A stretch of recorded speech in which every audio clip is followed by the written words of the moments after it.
With us. Our next guest is from Arrival Live, Jerome Skinner, and he's a manager. We're going to talk to him about Arrival Live's commitment to saving lives. Good morning, Jerome. Thank you for joining us.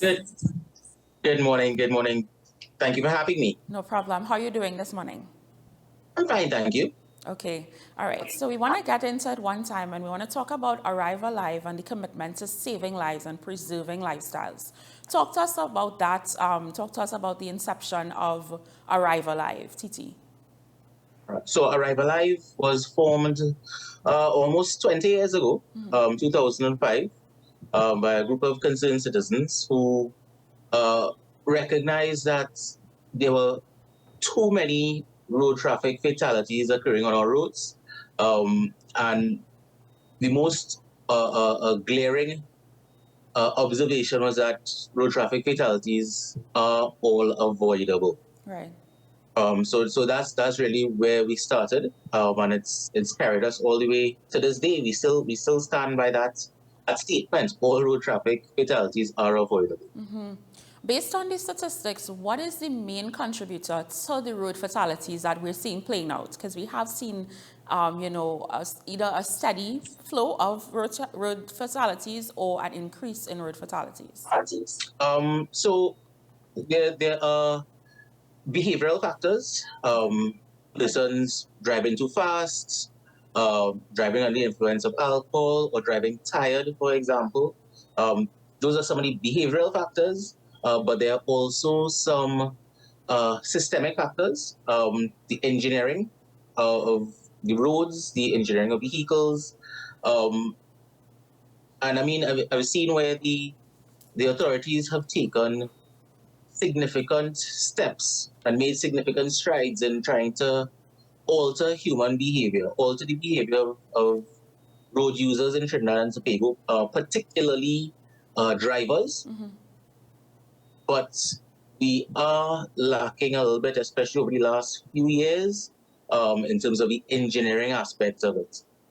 We've noticed, we've taken note of, in the recent, I think, month, almost 2 months, we've had multiple fatalities along that Solomon Hochoy Highway, where there have been crossover collisions. Vehicles have jumped the median.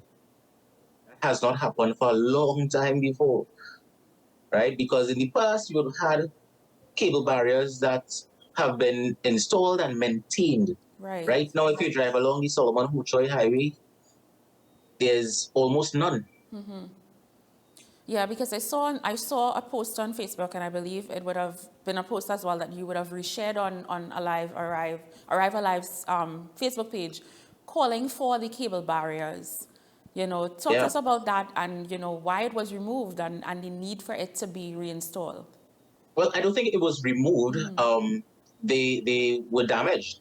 By nature, the purpose of the cable barrier is to prevent crossover collisions. Yes. Because just imagine for a second that if a vehicle is traveling south at 100 kilometers per hour, so that's at the speed limit, and another vehicle is traveling north at 100 kilometers per hour. At the point at which they both collide is the same as crashing into a brick wall at 200 kilometers per hour. So we're talking about a severe impact. And as the severity of the impact increases, the likelihood of survival decreases. Um, so something I've always told people, when you see cable barriers that are down, it means that it did save someone's life. It prevented a crossover collision. Right. Catches, it needs to be repaired. It- Yeah, it does need to be repaired. So I mean, I understand the cost can be pretty high to replace and maintain those cable barriers, but it needs to be done. It must be done. Because how do you compare that cost to the cost of a human life? Life, right. Is it that the organization can, do steps towards lobbying for this at the level of the government for this or, to be installed for the safety of lives? the lobbying for these barriers have never stopped. We lobbied for it at the very beginning. Okay. What's We the lobbied for status it of it at throughout this point? to be maintained. Um, we've been lobbying for it to be reinstalled, repaired, or maintained to this date. Um, I did see some efforts over the last year or so Okay. where there were the spots where they repaired cable barriers. Um, but again, it's one of those things that needs constant maintenance. Right. They can't. It's difficult to repair and then say you'll come back 6 months later to do the next phase. And again, don't get me wrong. I do get that the authorities do have some challenges with the finance to get these projects done. Um, but in the meantime, people are dying. Yeah, yeah, exactly. I know that we have instances where persons, pedestrians, are involved in these accidents, crossing the highway. In some cases, there is a walkover, but it's not used in those cases. How does Arrive Alive treat with this as well, too, and the thoughts surrounding this? Right, and that speaks a little bit more to the behavioral element. So I'm not saying this is a solution, but I do recognize that in Trinidad and Tobago we don't have any legislation for things like jaywalking. Okay. So there isn't anything in legislation to hold pedestrians accountable. However, I think a lot of education needs to be done. I think the engineering can assist in a lot of places um, to discourage people from crossing. Yes. Yeah. Um, to discourage them from crossing and to encourage them to use the safer measures, right? Because unfortunately, in Trinidad and Tobago, we tend to lean towards the what seems to be the easiest option. So you have some people who will they rather run across 6 lanes of highway than to make a detour by 100 meters to use a A walkover. walkover. Yeah. Yeah, so I mean, one of the things that we do to try and aid with some of that education is we've been doing a lot of work in schools, Okay. going out to schools, doing road safety presentations, reinforcing that idea of safe road practices from a very young age, because the children today will be the future pedestrians, cyclists, motorcyclists, and drivers. Yes. You know? So if we can start um, imparting that knowledge and reinforcing it, I think we'll be in a good place in the future. Yes. Are there any initiatives in communities as well too? Because I mean, yes, it's one thing to target the children, but also the adults as well in society. Yeah, we do go out to communities as well. Quite frankly, we will go out to anyone who's willing to listen, anyone who's willing to have us. Okay. We'll come out to do some education, whether it be presentation style Okay. education, or if we're doing a road safety booth. Again, the idea is to do that education to ensure that our road users have the best knowledge and in the best position to make the best decision for themselves. Yes. In terms of that responsibility as a driver, we have new drivers.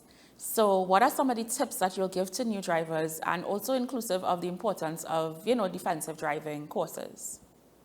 Yeah. So well, that's top of the list, right? Defensive driving. I think it's very important for everyone to do a defensive driving course. So you really begin to start learning what some of the hazards you might encounter along the roads. Yeah. There are some defensive driving courses that add on a practical element where they actually take you out to the road and they do hazard perception exercises. Okay. I think that's a big part of it. Um, Another thing for new drivers in particular, the conscious of your speed. Especially with modern vehicles, everyone drives with their AC on, and sometimes we are not aware of just how fast our vehicles are traveling. Right. Right? Adhere to the speed limits. Speed limits are not set arbitrarily.